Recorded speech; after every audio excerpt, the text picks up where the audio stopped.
Hello, everybody. Jean McDonald here with Transition Tip Tuesday. And this week's transition tip has to do with a thoughts I had about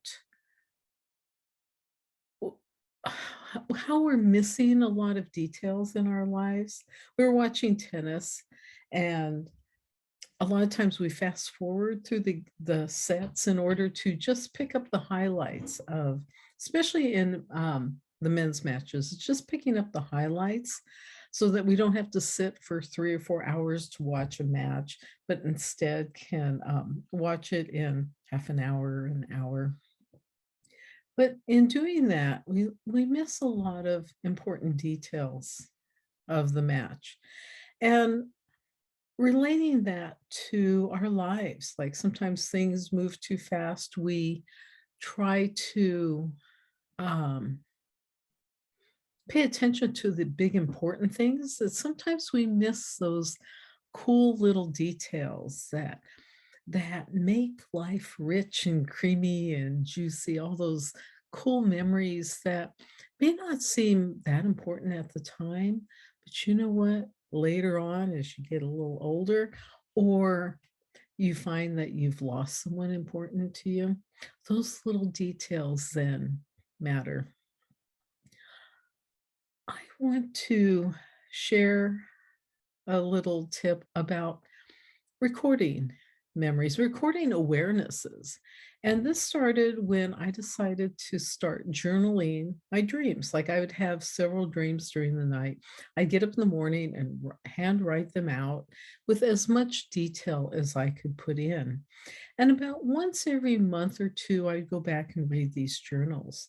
And what was interesting about that is one dream by itself didn't really make a whole lot of sense, but in the context of many dreams over time, they did start making sense. And a case in point was about 2 years before I went on a 5-month journey to Africa.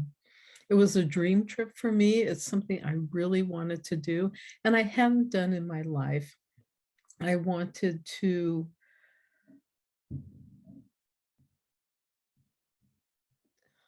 I wanted to be aware of things when I was actually in Africa. But the surprising thing is in journaling my dreams, I became aware of how much I was preparing myself inside for that trip. And when I first started recording the dreams about 2 years out, I remember the first dream. I was like in this beat up old Jeep on the back roads. I mean, there was no road. There was just I was just going through rough terrain in a beat up old Jeep. I remember it was dark, kind of army green. And then several months later, I had a dream where I was in kind of a beat up old car, but at least there was a road there, at least a dirt road, but it was a pitted road with rocks. I've been on the roads like that in New Mexico, but anyway, not an easy road to drive, and especially in a beat up old car. A few months after that, had another dream recorded. And in this dream, the car was a little nicer. I think it was a red car this time. And the road was a gravel road, much smoother. Then another dream months later, the road's paved, the car's nicer. This went on after a year. I finally, of reading these journal entries, I finally catching on to this car road type connection and relating it a bit to my trip. Then started having dreams with paved roads, nicer cars, newer cars, white cars, which in um, my interpretation of dreams was a little part of my higher self, the purer self versus reds and oranges and greens, these kind of earthier, down to earth colors. I was like getting into my higher consciousness. One dream had a beautiful bridge. Another dream just were, easy highways, easy to drive, or scenic roads. They weren't back road, rough terrain. But the ultimate happened It was right about a month or so before I was supposed to leave for Africa. Had all my vaccinations in place, all the documents I needed for staying in Africa for 5 months. I was getting ready to start my anti-malarial medicine, and I was in a building in downtown Seattle finalizing all these documents.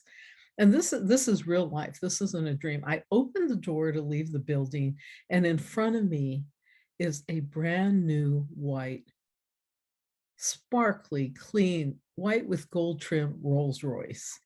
And it's just, I had to smile at that point and say to myself, okay, I am really ready for this trip. I've finally gone through all this preparation inside for committing this trip to Africa. And here it is, right in front of me, the Rolls Royce. I'm ready to go. By the way, it was a great trip. It wasn't always the easiest. I didn't take the easiest route, but it was a trip of a lifetime. It was what I expected and hoped that trip would be. So my transition tip for this week is to record your life, whether it's your dreams, your hopes, those little memories each day. What's a little bright star from each day, a little super cool moment? What's the lesson that you learned today? Maybe the day wasn't as pleasant. Maybe there was some pain involved. What did you learn that day? If you can get this recorded any way possible, visually, audio, turn on the microphone on your phone. There's so many ways to record it now, not just writing, which is the way I did. You can type all this stuff. But if you get this stuff down, and then uh, when you have a moment, or when life gets real confusing and overwhelming, go back through these journals and start reading. Start looking at the details of your journey, all those little steps that we take in life that lead us into and through and on the other end of these tough transitions in our lives. So with that, thank you so much. You can go to jeanmcdonald.com. I'm starting a new caregiving group. I'll have more details on that next week. So for now, take care. Bye.